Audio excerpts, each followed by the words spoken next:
design of the player character. It's really fun to be just like a little guy running through the world. I also think the audio feedback is really nice. I died lots of times, and it did let me know, so that's good. And I think the platforming is pretty crisp too. When I'm trying to like run around, I can pretty easily predict where I'm going, where I'm going to land. So that is super. Yeah, similar to what was said, like the game feel, like the kind of playing it felt really good, like the weight of the character, movement speed, all of that stuff. You guys did a good job of kind of tuning that, like that felt great. I think one of the things I kind of struggled with was in the beginning, I did not find the bow and arrow the first couple playthroughs because it's off screen. And when you don't have a weapon and you're kind of going in and you start going down to those lower levels, you're kind of, you know, I'm not gonna say you're screwed, but you're not in a good position to, you know, succeed. So like, this is just one of those kinds of suggestions where if the character and the player feel completely vulnerable and very nude or like almost like in the negative at the beginning, maybe something like that bow and arrow would have been something we could have just maybe started them with, or like given them sort of a very basic attack. Then the weapons that they get later still feel really good and still feel really valuable, so you don't lose that ramp. What was I going to say?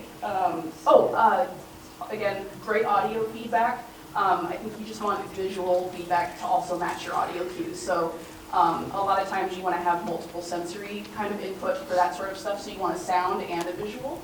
So like, you know, when the characters are getting hit, the health bar, you know, and all that kind of happens. But like maybe like, you know, flash the character, have them react, that kind of thing. Stole. She just took all of the, like word for word the notes I had. It was, I had a lot of fun with it. Like it was a great little like action platformer.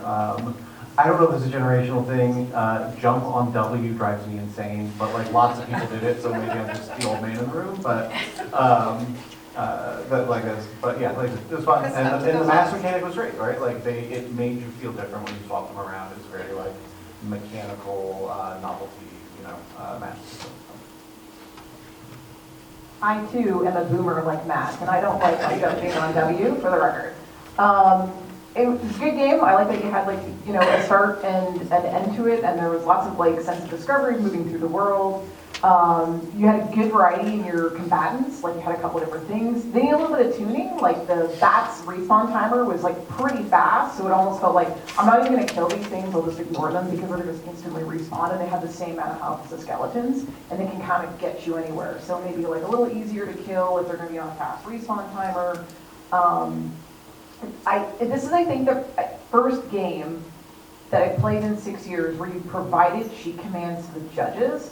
One of the other games someone was playing earlier, I saw them skipping through the level, and I was like, how do I do that? Because I didn't get to play the whole game. So because of the result you provided that allowed me to like get to the boss and play that whole experience, because I'm not good enough at platformers to get there. So that was actually really nice that was there, and I was able to play the entire game.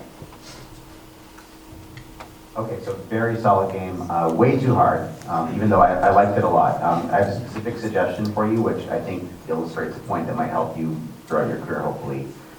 When you first get your first weapon, I think you want to make something trivial. Like even the bats took multiple arrows. I think the bat doesn't need more than one arrow, unless I was just doing it wrong or something.